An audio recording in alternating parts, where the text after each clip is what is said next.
Welcome back to CVM Live. It's now time for the major stories in detail. Deputy Commissioner of Police Clifford Blake, who is in charge of the Strategic Operations Portfolio, will effective Thursday, February 1, act as Commissioner of Police. His appointment was sanctioned by the Police Services Commission following the resignation of Commissioner George Quayle. Quayle, who served his last day on Wednesday after 9 months on the job, faced criticisms of being an uninspiring leader and had presided over an elevated murder rate, which saw 1,617 people killed for the calendar year 2017. The Senate today voted to extend the state of emergency in St. James for a further 3 months. CVM Live's Joel Croskill reports. The Senate today faced the resolution to extend the state of emergency in St. James under the Emergency Powers Act that was passed unanimously in the lower house. Pernell Charles Jr., Minister of State in the Ministry of National Security, details some of the successes of the state of emergency in St. James so far. Reports on the security operations to date are that they're going well. The state of emergency has resulted in the detention of over 527 persons. And as I said before, the seizure of 12 firearms, 5 of which include rifles, approximately 225 rounds of ammunition. Among the persons detained are 12 wanted men connected to serious crimes, including murder and shooting. The security forces have also advised, Mr. President, that several more of those persons detained are strongly believed to be connected to gangs in St. James. Leader of Government Business, Kamina Johnson-Smith, noted that the 14-day span of the original declaration of a state of emergency was always unlikely to be sufficient. Lambert Brown, meanwhile, rose in support of the extension with a caveat. I am rising today in support of the extension of the state of emergency because it brings temporary relief from the 6 murders per week in St. James. However, my support for the extension must not be seen as a support for this clueless government whose inaction has led to the sordid state of our beautiful country. They talk and PR where action should have been taken to save the lives of our people. Nonetheless, Kamina Johnson-Smith called for a vote on the 3-month extension to the state of emergency. There are 6 members of the Senate absent, all with excuses. There are no noes and 15 ayes. So the ayes have it and the motion is carried. Joel Croskill, CVM Live. Vendors at the Constant Spring Market in St. Andrew are concerned about where they will go after being given a March 31 deadline to vacate the market. CVM Live's Nicole Wilson reports. Vendors at the Constant Spring Market are calling on the Kingston and St. Andrew Municipal Corporation, KSAMC, to find somewhere to put them. This comes after vendors were on Friday told that they have until March 31, 2018 to vacate the premises. One vendor at the market indicated that they were not informed that the market was being sold. We weren't told that. We were assumed that. We see some people come, join up some lines, and that's the information we got. Nothing. We didn't get anything from any councillor, anything from any MP, anything from the market people, them, nothing at all. We weren't given any information, either written or verbal information, nothing at all. We just know this because of the news. She was of the belief that shops would be built behind the market to accommodate them. But to her disappointment, this was not the case. Dell, owner of a cook shop at the market, says her business has been in operation for over 25 years and that she employs 3 persons. Like many other vendors, she has accepted that the market has been sold and agrees that the area should be developed. However, she is very concerned. So what we are asking is that give us somewhere that we can operate business. We're not talking about no compensation, you know, because I'm going to fill up my fridge, I'm going to fill up my stove, the pot, the pork workers, everybody on my head and go to the road. Where am I going? Where am I going? I have my surgical bills to pay. I have my light bill to pay, chicken bill to pay. Dell says she attended a meeting at the KSAMC on Thursday, but that meeting came to an abrupt end. The lady come there, what Susan is saying. She said that if we invite people there, she think it is the right thing is to do, that the person they need to declare themselves before they enter the meeting. They are not market vendors, but declare yourselves, said Art. We are not market vendors, but we are there to listen to the growth of what the people have to say. And a dear eruption start, my dear sir. The vendors are pleading with the authorities to listen to their concerns. The Constant Spring Market will be demolished to facilitate the expansion of Constant Spring Road. Nicole Wilson, CVM Live. In a CVM Live developing story, members of the Runaway Bay Beach Club are hoping for a speedy and amicable resolution of a legal row that threatens their health regimen and could displace the group from the Puerto Seco Beach in St. Anne. Our reporter Nika Lewis tells us why.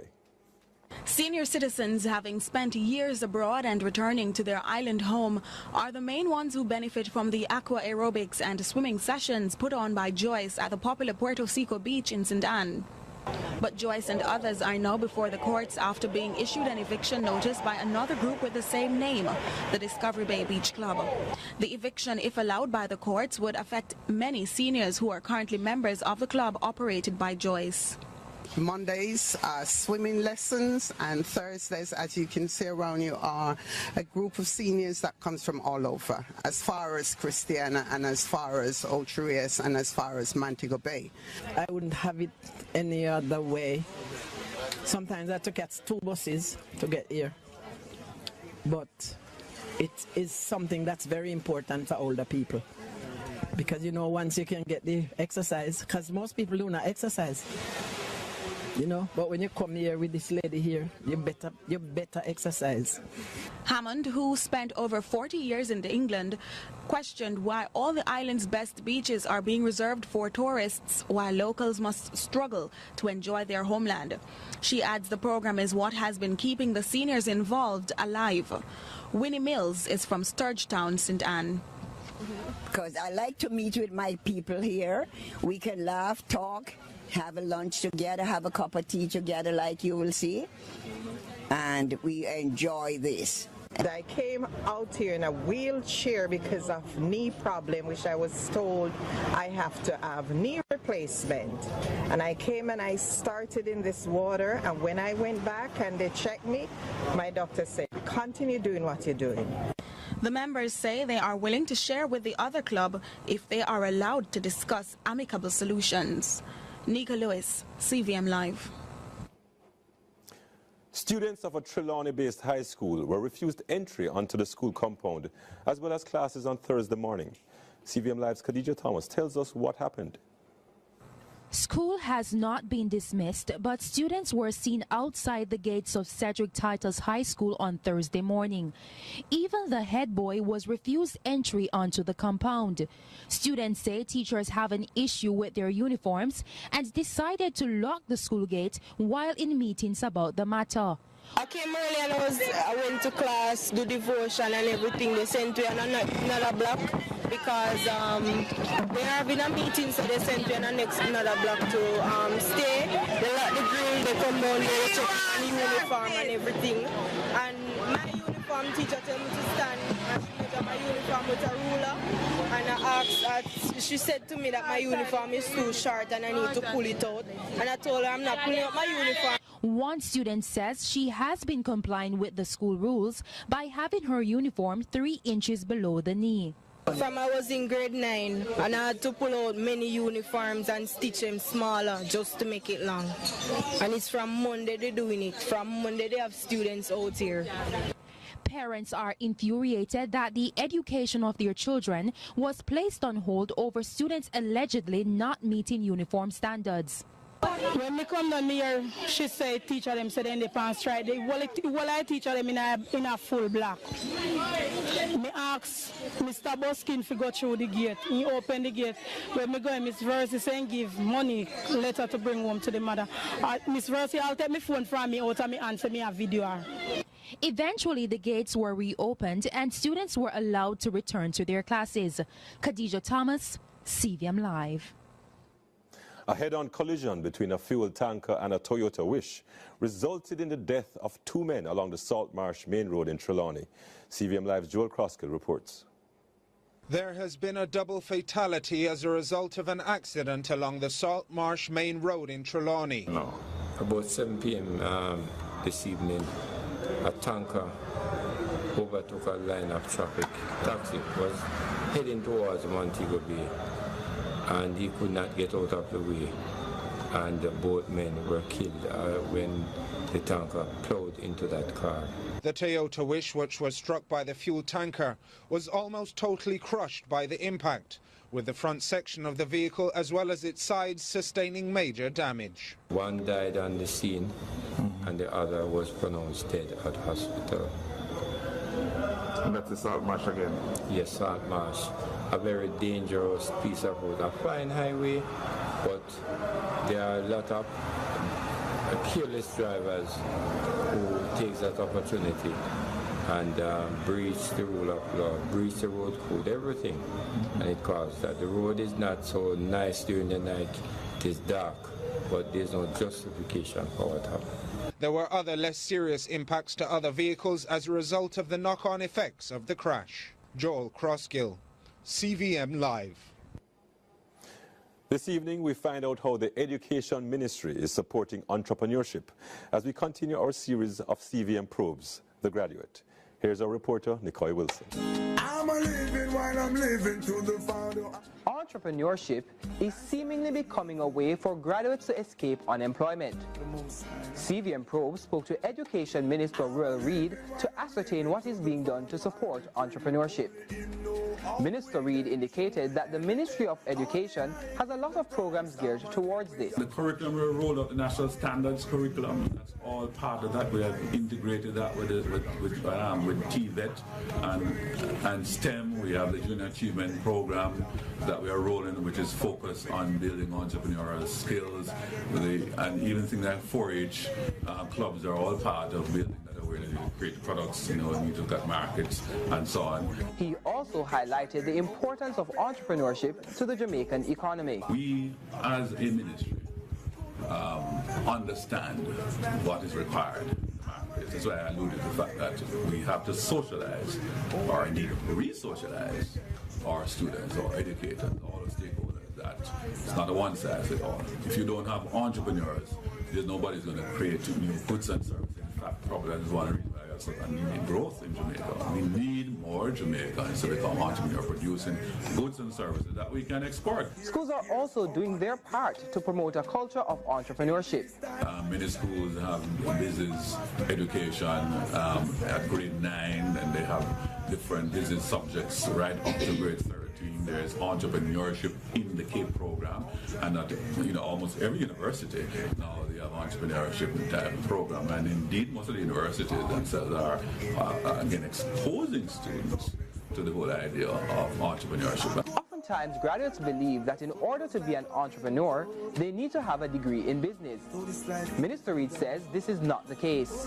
An entrepreneur by nature is going to be those persons who really have great ideas and bring them into fruition. They can make them bankable, they can monetize them, they can create the goods and services that they can develop a whole business around it, like Bill Gates and Zuckerberg and all of those guys. On Friday, we speak to immediate past CEO of the private sector organization of Jamaica, Dennis Chung, who tells us about the current demands of the private sector, how those demands will change, and what graduates can do to meet them. For CVM Probe, I'm Nicole Wilson. And we have a story just in. Gunmen descended on a motorist along Red Hills Road, pumping multiple shots into the vehicle as the ordeal was captured on closed-circuit television cameras. CVM Live's Joel Croskill has that report. Security cameras in a Red Hills Road gated community captured a brazen gun attack by 2 armed men on the driver of a blue Toyota Axio. As highlighted in the footage, the blue vehicle can be seen coming to a stop ahead of an electronic gate. Moments after, 4 men on 2 bikes can be seen trailing the vehicle, eventually coming to a stop meters behind the blue motor car. 2 men jumped off of the bikes and made their way towards the car. Upon reaching the driver's side window, one of the assailants can be seen firing multiple shots into the driver's side window.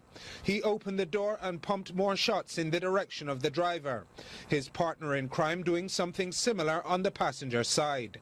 The gunman returned to the car once it had breached the security gate and fired again before making their escape. Details of the shooting were sought by CVM Live's newsroom. However, the Constabulary Communications Unit was unable to provide any further information, nor the Red Hills Road station, surrounding the daylight shooting. The condition of the victim of the incident is not known at news time. Joel Crosskill, CVM Live. The incident has been corroborated by a senior police official. Now time to join Nicole Wilson with the regional and international news. Thanks, Richard. Now for news in the region. In St. Lucia, Prime Minister Alan Chastanet says St. Lucia needs to get the airport in the south running as quickly as possible. HT St. Lucia has more in this report. Prime Minister Alan Chastanet pointed to the urgency of the Uranora Airport redevelopment project. Chastanet and the DSH chairman Teo Aking on Tuesday disclosed updated plans for the multi-billion mixed development in the south, with the much-touted horse race track as the centerpiece of the project. The airport upgrade is a major component of St. Lucia's tourism product, serving as the gateway to the international long-haul global airlines. With major hotel projects on the horizon, Chastanet argues that redeveloping the airport is imperative to meet the influx of visitors. The airport has reached its end. We need to get a new airport running as quickly as possible. That situation and that urgency is even further exasperated by the fact that if you have Sandals beginning construction of 400 suites, Saboshah 200 rooms, Ritz-Carlton, the Canals, and I'll hopefully be making another announcement of another major project up north. If you get those or even one of those projects, the airport is doomed. And in Trinidad and Tobago, the Trinidad and Tobago-based Newsday newspaper reports that the video circulating on social media of a child being made to perform oral sex on a man was recorded in the Twin Island Republic. It was first believed to have been filmed in Jamaica, but police say it was recorded in Diego Martin. The child's grandmother, on seeing the video, made a report to the police last night. She and the child's mother are assisting the police child protection unit. Police say the man in the video was severely beaten by neighbors after his identity became known. He escaped and is currently on the run. And the news further overseas. The French dairy group at the center of a baby milk scandal, Lactalis, has admitted some of its products may have been tainted for over a decade. Millions of boxes of powdered milk have been recalled worldwide following a salmonella outbreak last year. Researchers say that the exact same strain of salmonella was responsible for another outbreak in 2005. The company said it was possible other babies could have been infected by Lactalis products since then.